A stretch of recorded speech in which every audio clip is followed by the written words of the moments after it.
So I have chosen 3 examples to show you by using the distributive property, and then if we have like terms, we combine them together.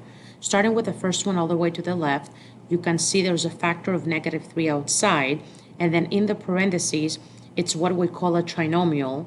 And maybe you don't know a lot about this right now. We're going to learn about it later. It doesn't matter. The thing that I want you to understand, though, is that we're talking about 3 terms. 1, 2, and 3 right here.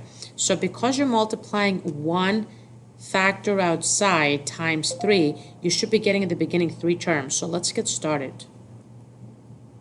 -3 times x squared would be -3x squared. And then you have this times this. I always take care of my signs first. And negative times a positive is negative. Then go to your factor numbers. -3 times 4 is -12. And then there's an x. Finally, I have this times this. And negative times a negative is positive. And 3 times 2 is 6.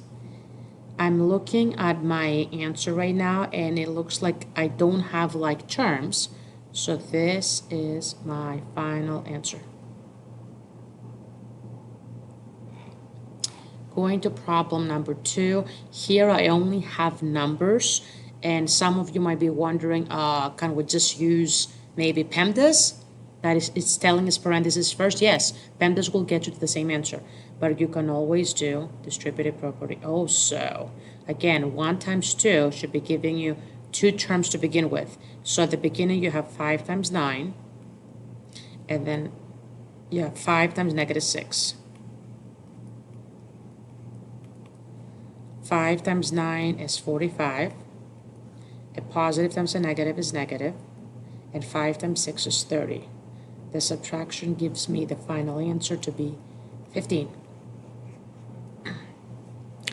The last one that I chose for you, it's a multiplication.